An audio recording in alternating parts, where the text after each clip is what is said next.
আসসালামু আলাইকুম, সবাইকে শুভেচ্ছা জানাচ্ছি। মাসুম মাহবুব। মাসুম ভাই, আপনার জন্য অপেক্ষা করছি। আরিফুল আলম, শেরপুর কামারচর থেকে। ভাই, সবাইকে ধন্যবাদ জানাই। মনির নাটোর থেকে। জি। পিন্টু মিস্ত্রি নাকি? সবুজ পাবনা থেকে, দিনাজপুর থেকে মালেক কি, হাতিয়া থেকে শাহাবুদ্দিন। দর্শক, আপনারা কি শুনতে এবং দেখতে পাচ্ছেন ক্লিয়ার? কাতার থেকে আজিজ ভাই, দুবাই থেকে দেখছেন, ইতালি থেকে মিল্টন, নাগেশ্বরী কুড়িগ্রাম। জি, আমি আপনাদের মোটামুটি নাম দেখতে পেয়েছি কমেন্টে অনেকেরই। আমাকে একজন বলছেন যে আপনি কোন সময়টাতে লাইভ করেন একটু জানাবেন। আসলে এটা নির্ধারিত একদম চূড়ান্তভাবে বলা কঠিন, কারণ হাতে ব্রেকিং খবর আসার সঙ্গে সঙ্গে চেষ্টা করি আপনাদের দেবার জন্য। তারপরও একটা সম্ভাব্য সময় আপনাদের জানিয়ে দিই, সেটা সকাল 10টা থেকে 11টার মধ্যে একবার লাইভে আসার চেষ্টা করি, বা সকাল 10টা থেকে 12টার মধ্যে একবার আসি। আবার বিকেল 5টা থেকে সন্ধ্যা 7টা এর মধ্যে একবার, হয়তো বিকেলের আগে একবার, মানে সন্ধ্যার আগে একবার, অথবা সন্ধ্যার পরে 7টা থেকে 7:30, রাত 11টা থেকে 12টার মধ্যে একবার। এটা হলো সাধারণত আমার সময়টা। যখন 3টা করে বা 4টা করে বুলেটিন দিই, টাইমটা একটু পরিবর্তন হয়। দর্শক, চলেন আমরা আজকে অনেকগুলো গুরুত্বপূর্ণ খবর দেব আপনাদেরকে, যেই গুরুত্বপূর্ণ খবরটি গত 72 ঘন্টা ধরে পৃথিবীকে কাঁপিয়ে তুলছে। কালকে আমি আপনাদের একটি খবর দিয়েছিলাম যে আমেরিকা তার পাইলট উদ্ধারে নয়, বরং ইরানের নিউক্লিয়ার চুরি করতে এসেছিল বলেছিলাম। কিছু দর্শক একটু খুঁচিয়ে আমাকে মানে কমেন্ট করেছিলেন যে ভাই, সমস্ত গণমাধ্যম বলছে পাইলট উদ্ধারে আসছে, আর আপনি বলছেন যে নিউক্লিয়ার চুরি বা নিউক্লিয়ার প্ল্যান্ট ধ্বংস, একটু বেশি বলেছেন না? কয়েকজন দর্শক দেখলাম, অধিকাংশই আমার মতামতের সাথে সম্মত ছিল, কিন্তু কিছু দর্শক খুঁচিয়েছে। তারা কি আমাকে ভালোবাসেন নাকি ঈর্ষান্বিত আমি জানি না, বাট ভালোবাসেন আমি ধারণা করছি, এই প্রশ্নটা আমাকে করেছিলেন। তো আমি অপেক্ষা ছিলাম সেই সব দর্শকদের উত্তরটা দেবার জন্য। আজকে উত্তরটা দেই। আজকে ইরানের পারমাণবিক প্রকল্পের যিনি চিফ, তার বক্তব্য শুনেছেন? একটু ইরানি গণমাধ্যম চেক করবেন, করলে শুনবেন। ঠিক আমি গতকালকের রাতে যে বক্তব্যগুলো লাইভে দিয়েছিলাম, আজকে ইরানের গণমাধ্যম তার সরকারি উচ্চপদস্থ ব্যক্তিদের বক্তব্যটি প্রচার করেছে। সেখানে পুরো আমার বক্তব্যের সাথে মিলে গেছে। দীর্ঘদিন তো আপনাদেরকে আন্তর্জাতিক খবর দেই, এটা নিয়ে অনেক স্টাডি করি, 2-3টা পত্রিকা পড়ে নিউজ দেওয়ার চেষ্টা করি না, বা কারোটা কপি করি না। প্রতিদিন 40টা 50টা গণমাধ্যম চেক করি, একদম নিম্নে পক্ষে হলো 20টা চেক করি, করে আপনাদেরকে এই তথ্যগুলো দেওয়ার চেষ্টা করি। সেখান থেকে নিজের তথ্যগুলো গুছাই আগে, যে কোনটা থেকে কোনটা হতে পারে, কিছু পূর্বের উল্লেখিত অভিজ্ঞতাকেও কাজে লাগানোর চেষ্টা করি।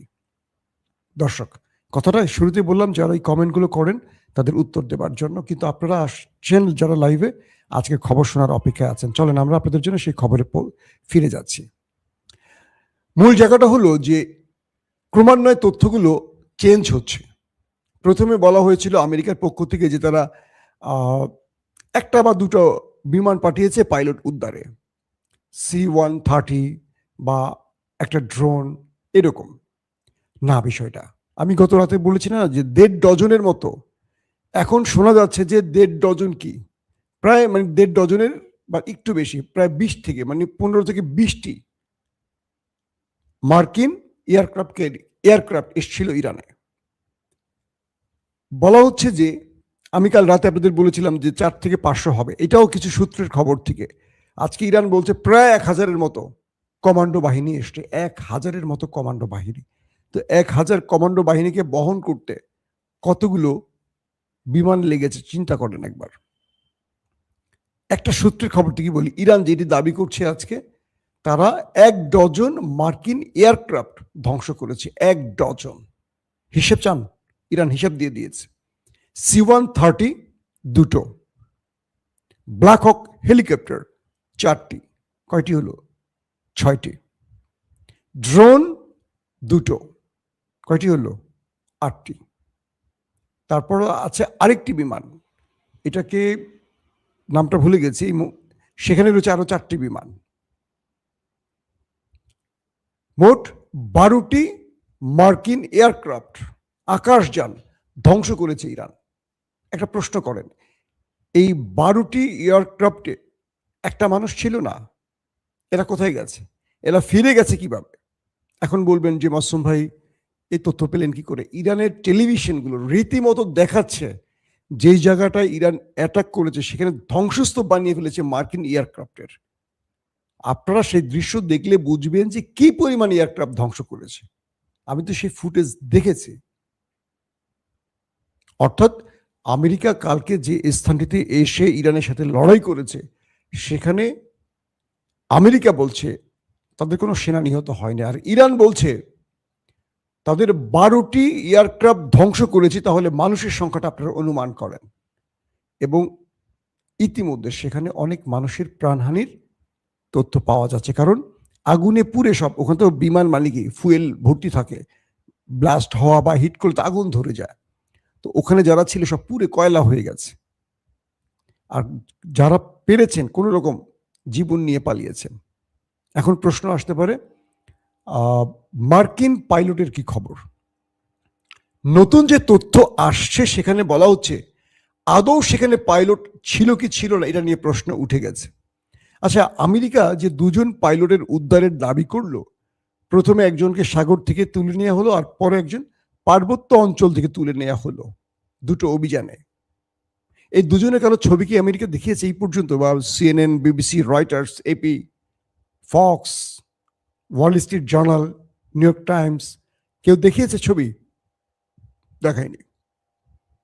যে দুজন পাইলটের কথা বলা হচ্ছে, এই পাইলট দুজনের সন্ধান কি আমেরিকা আদৌ পেয়েছে? তারা কি বেঁচে আছে? কোথায় তারা?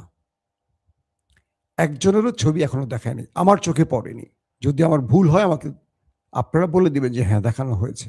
প্রথম কথা, আমেরিকা যে পাইলটের উদ্ধারের জন্য ইরানে এসে লড়াইটা করলো, সে পাইলট কোথায়? আদৌ কি আমেরিকা নিয়ে গেছে নাকি সেখানে সে মরে গেছে অনেক আগেই?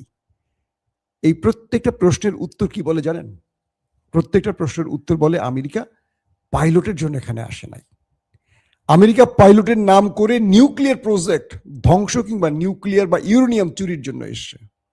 আমি বলছিলাম গত রাতে, আজকে ইরানের পারমাণবিক প্রকল্পের যিনি প্রধান তিনি বলেছেন, তিনি বলছেন যে স্থানটা ইস্পাহানের যে স্থানটাতে ইরানের সাথে আমেরিকার ব্যাপক গোলাগুলি হয়েছে বা লড়াই হয়েছে, তার থেকে প্রায় 100 কিলোমিটারের মধ্যেই হলো ইরানের পারমাণবিক প্রকল্প। এবং একজন পাইলটের জন্য কমান্ডো বাহিনীরা আসলে সংখ্যা খুব কম আসবে, কারণ অল্প সময়ের মধ্যে সেই পাইলটকে যে জায়গাটা তারা পাবে, যে এই জায়গাটা লোকেশনটা জানবে যে এখানে তিনি আছেন, অল্প সংখ্যক খুব দ্রুততার সাথে তাকে নিয়ে চলে যাবে। তাকে 800, 1000 বা আরো বেশি সেনা বা কমান্ডো নিয়ে উদ্ধারে আসবে না। একজন ব্যক্তির জন্য এতগুলো ব্যক্তির জীবন হুমকিতে ফেলবে না, পৃথিবীর কেউ ফেলবে না। তার মানে এই অধিক সংখ্যক কমান্ডো বাহিনীকে ইস্পাহানের কাছাকাছি নামানোর অর্থ হলো তাদের টার্গেট ছিল ইরানের নিউক্লিয়ার সাইট, যেটা ইস্পাহান নিউক্লিয়ার প্রজেক্ট যেটাকে বলা হয়। আমি কাল রাতে যেটা বললাম, আজকে ইরানের সেই পারমাণবিক প্রকল্পের প্রধান তিনি এই বিষয়টি জানিয়েছেন পৃথিবীর গণমাধ্যমকে। তিনি বলছেন ইরান তার শত্রুকে মোকাবেলা করতে শুধু অস্ত্র নয়, বুদ্ধিকেও ব্যবহার করে। যখন মার্কিনীরা রাত 2টোর দিকে ইরান দেখলো একের পর এক মার্কিন এয়ারক্রাফট ইরানে ঢুকছে, তখন তারা কয়েকটি ফ্রন্টে সতর্ক ছিল। খেয়াল করবেন, একটি নয়। তারা বুঝতে পেরেছে যে আমেরিকা তার পাইলটের সন্ধানে আসবে। এখন দুটো বিষয়, যদি এই পাইলট ইরানের হাতে ধরা পড়ে যায় তাহলে এই খবরটি ইরানের কাছে বা আমেরিকার কাছে থাকতেও পারে, নাও থাকতে পারে। আবার যদি এই পাইলট ইরানের কাছে ধরা পড়ে যায় তাহলে আমেরিকা যে স্থানটিতে অভিযান চালাতে এসছে, ইরান সেখানে শুধু পাল্টা না আক্রমণ করবে, পাল্টা তো করবে আমেরিকা। অর্থাৎ ইরান যে শক্তিমত্তা প্রদর্শন করেছে ওই অঞ্চলটিতে, ইরানের কাছে তথ্য ছিল এই বিশাল সংখ্যক এয়ারক্রাফট আসার পেছনে মূল কারণ ছিল আমেরিকার নিউক্লিয়ার বা ইউরেনিয়াম নীতি এসছে। মিস্টার ট্রাম্প তার সামরিক বাহিনীর যে নতুন চিফ সেনাপ্রধান তাকে একটি কথা বলেছেন যে আমার একটি ফেস সেভিং দরকার, আর সেটি হলো ইরানের ইউরেনিয়াম। যদি এই যুদ্ধে আমি ইউরেনিয়াম হাতিয়ে নিতে পারি, এই যুদ্ধ আমি শেষ করে দেব এবং বিশ্বকে বলবো আমি ইউরেনিয়াম নিয়ে গেছি, ইরানের খেলা শেষ। ট্রাম্প এই যুদ্ধে ইরানের সাথে মুখোমুখি মানে সংঘর্ষ করে কতটুকু টিকতে পারবেন এটা নিয়ে সেনাবাহিনীর ভেতর থেকে যেহেতু প্রশ্ন আসছে, ট্রাম্পও বুঝতে পারছেন তিনি খার্ক আইল্যান্ডে তার বাহিনীকে নামিয়ে দিয়ে ফেরত নিতে পারবেন কিনা জীবিত, এটা নিয়েও তার মধ্যে প্রশ্ন আছে। তাই তিনি নানান রকম হুমকি ধমকির মাঝেই চেয়েছিলেন হঠাৎ করে একটা ভিন্ন ইস্যুর মধ্যে অন্য ইস্যু তুলে কাজ করবেন, যেমন পাইলট উদ্ধারের নামে তিনি ফর্ম কেটে আসবেন, বলবেন, ধরুন আমি ঢাকার একটা উদাহরণ দিয়ে বলি, তিনি পাইলট উদ্ধারের নামে গাজীপুরে আসার কথা, তিনি গাজীপুরে না এসে তিনি এসছেন কোথায়? যাত্রাবাড়িতে। কারণ যাত্রাবাড়ির পাশেই আমাদের পদ্মা সেতু, ধরেন পদ্মা সেতুটা ইউরেনিয়াম, কি বলে, নিউক্লিয়ার সাইট। এখান থেকেই ইরান বুঝে গেছে তাদের উদ্দেশ্যটা কি। ইরান মার্কিন এই বিশাল কমান্ডো বাহিনীকে শেষ পর্যন্ত লড়াই করে ইউরেনিয়ামের চুরির যে পথ, মানে কি বলে স্পান, এই পথ আটকে দিয়েছে। একদিকে তারা যেই অঞ্চলে পাইলট উদ্ধারের কাজটি করছে সেটা প্রায় 15 কিলোমিটার দূর, যেখানে বিমান ক্র্যাশ হয়েছে তার থেকে 15 কিলোমিটার দূর।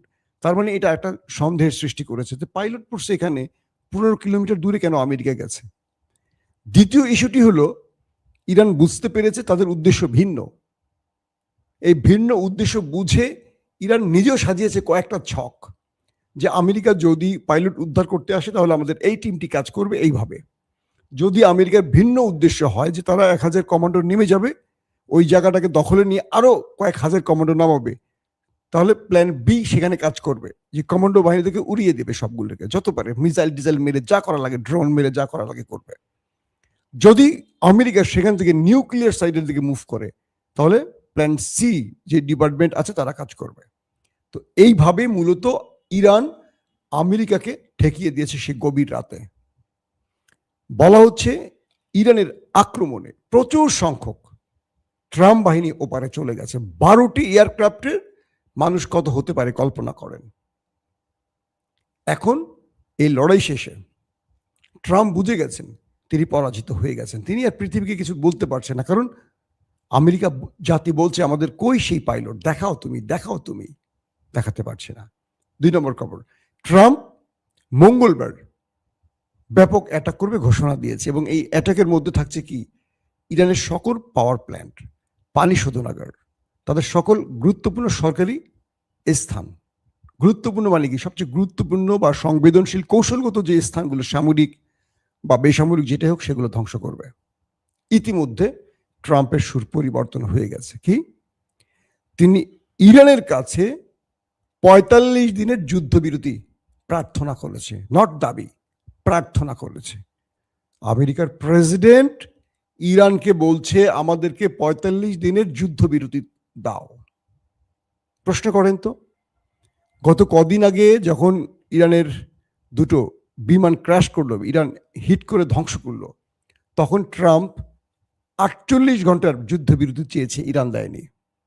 এবার সেই ট্রাম্প 45 দিন, ঘন্টা না দিন, যুদ্ধবিরতি চাচ্ছে কার কাছে? ইরানের কাছে। তার মানে ইরান যে কথাটি বলেছিল যুদ্ধের প্রথম দিনেই, যে আমেরিকা যুদ্ধ শুরু করবে আর ইরান শেষ করবে, ইরান তার সেই কথার উপর এখনো অটুট আছে।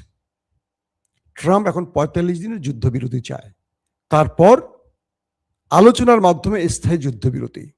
ট্রাম্প, তুমি ইরানের সাথে জীবনে লড়বা না, এটা জেনে গেছি আমরা। কারণ কি, তুমি বুঝে গেছো ইরানের শক্তি কোথায়। ইরান তার শক্তিকে গোপন রেখেছিল, এই লড়াইতে সেটা প্রকাশ করেছে।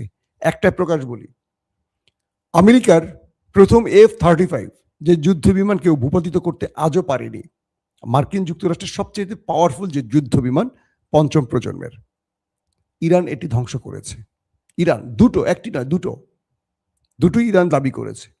প্রমাণিত হয়েছে একটি বা দুটির প্রমাণ হয়তো ইরান পরবর্তী দেখিয়েছে। কিভাবে সম্ভব?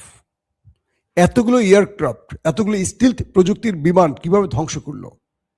ইরান বলছে তারা নতুন একটি আকাশ প্রতিরক্ষা সিস্টেম ইতিমধ্যে লঞ্চ করেছে, এবং সেটি দিয়ে তারা F-35 ফালিয়েছে। সেটি দিয়ে তারা বেশ কিছু ড্রোন, MQ-9 ড্রোন ভূপাতিত করেছে। এটি দিয়ে তারা F-15 বিমানও ভূপাতিত করেছে। অর্থাৎ ইরানের সমরাস্ত্রে নতুন করে যুক্ত হয়েছে একটি আধুনিক এবং ভয়ঙ্কর আকাশ প্রতিরক্ষা সিস্টেম, যেটি F-35 ফেলে দিয়েছে। এবার বোঝেন ইরানের প্রতিরক্ষা এই যুদ্ধের মধ্যে ইরান আপডেট করে ফেলেছে এবং তার হাতে পৌঁছে গেছে। তার মানে আগামী দিন আমেরিকা এবং ইসরায়েলের জন্য টেনশন হবে আমেরিকার ইরানের এই জমিন, কারণ কোথায় বসে থাকবে এই প্রতিরক্ষা ব্যবস্থা, কোত্থেকে হিট করবে তারা এখন বুঝতে পারছে না। এতদিন তারা ইরানে ঢুকতো, অ্যাটাক করতো, আরামসে চলে যেত। এখন তারা আরামসে যেতে পারবে না। এখন ইরান তার আকাশকে নিরাপদ রাখার জন্য শত্রুকে কঠিন শিক্ষা দিতে প্রস্তুতি নিয়ে গেছে। দর্শক, শেষ যে খবরটি দিয়ে শেষ করতে চাই সেটি হলো ইরান আমেরিকার ৪৫ দিনের যুদ্ধবিরতি সরাসরি নাকচ করে দিয়েছে। বলছে কোনোভাবে সম্ভব না যদি আমাদের শর্ত মেনে আসো, কারণ ওরা জানে ৪৫ দিনের মধ্যে নিজেকে নতুন করে সংস্কার করে নিজের কি বলবো যে দুর্বলতাগুলো ঘাটতিগুলো দূর করে যেগুলো ধ্বংস হয়েছে সেগুলোকে আবার রিমেক করে আবারও তারা আক্রমণ করবে। কারণ এটা আমেরিকার জন্য পরাজয়, লজ্জা। এই লজ্জা আমেরিকাকে ঢাকতে হবে আরেকটি আক্রমণের বিজয়ের মধ্য দিয়ে। তো ইরান বলছে হরমুজ থেকে চলে যাও, ইউরোপ থেকে কি বলে গালফ থেকে চলে যাও, আবার ক্ষতিপূরণ দিয়ে যাও, আমার নিষেধাজ্ঞা তুলে দিয়ে যাও। আর ইরান বলছে পৃথিবী আগের জায়গায় ফিরে যাবে না, সময়ও যেমন আগের জায়গায় ফিরে যায় না। ইরানও তার আগের সিদ্ধান্ত আর থাকবে না। ইরানের এখন নতুন সিদ্ধান্ত, হরমুজ প্রণালীতে টোল দিতেই হবে। ইতিমধ্যে ইউরোপের বহু দেশ হরমুজে টোল দিয়ে তাদের জাহাজ আনা নেওয়া শুরু করে দিয়েছে। আমেরিকার কপালে পুরোটাই ভাঁজ পড়ে গেছে। তার মানে ইউরোপের বিভিন্ন দেশ ইরানকে বলছে, ইরানের পক্ষে কথা বলছে, ইরানের সুরে কথা বলছে, আমেরিকার বিরুদ্ধে দাঁড়িয়ে গেছে ইরানের এই নতুন প্রজন্মের নিউক্লিয়ার, হরমুজ নিউক্লিয়ার ব্যবহারের কারণে। কারণ ইউরোপ পুরো অকেজো হয়ে যাচ্ছে, লকডাউন হয়ে যাচ্ছে জ্বালানি অভাবে, তাদের শিল্প কারখানা বন্ধ হওয়ার পথে। তো তারা বুঝতে পারছে আমেরিকা ইরানকে কিচ্ছু করতে পারবে না, এবং তারা বুঝতে পারছে হরমুজ ইরানের মূল ট্রাম্প কার্ড। আমেরিকা চেষ্টা করে কিছু করতে পারবে না, হরমুজে 2 মিনিট টিকে থাকতে পারবে না আমেরিকা। এখন পর্যন্ত আমেরিকা তার সকল চেষ্টা করে ব্যর্থ হয়েছে। 3টি রণতরী তারা এয়ারক্রাফট ক্যারিয়ার আনছে, আব্রাহাম লিঙ্কন, তারপর কি বলে George Washington, George W Bush, তারপরে এনেছে কি তারা জেরার্ড ফোর্ড, যেটাকে আমরা বলি আর্টফোর্ড, সেটিও পালিয়েছে। হরমুজের ধারে কাছে আসতে পারে না 3টা পৃথিবীর সবচেয়ে বড় এয়ারক্রাফট ক্যারিয়ার নিয়ে। তো পশ্চিমারা বুঝছে না, যে ইউরোপীয়রা তো খুব ভালো করে বুঝছে যে আমেরিকা এখানে আওয়াজ দিতে আসছে, কাজের কাজ কিছু করতে পারবে না, ইরান খেয়ে ফেলবে। কারণ মাটির নিচে ইরান মাইন পুঁতে রাখছে কেন? এখন ইরানের চ্যালেঞ্জ কতটুকু গ্রহণ করবে আমেরিকা, যে তারা খার্ক আইল্যান্ডে নামবে কিনা শেষ পর্যন্ত। আগামী মঙ্গলবার, মানে মঙ্গলবারটি হলো এখন মূল টার্নিং পয়েন্ট, যে মঙ্গলবারে ট্রাম্প কি করতে যাচ্ছে ইরানে। কারণ ইরান বলে দিয়েছে যে আমার ভূখণ্ডে আক্রমণ হলে আমি ইসরায়েল আর গালফের কিচ্ছু রাখবো না, সব ছাতু বানায় ফেলবো। এখন তুমি সিদ্ধান্ত নাও, তুমি কি করবা। এই অবস্থা দাঁড়িয়ে আছে এখন ইরান আর আমেরিকা। দর্শক, আমরা শান্তির পক্ষে, আমরা যুদ্ধ চাই না। আবারও বলছি, আমরা যুদ্ধের পক্ষে নই, আমরা শান্তির পক্ষে। আমরা চাই যুদ্ধ বন্ধ হোক। সবাই ভালো থাকবেন। আল্লাহ হাফিজ।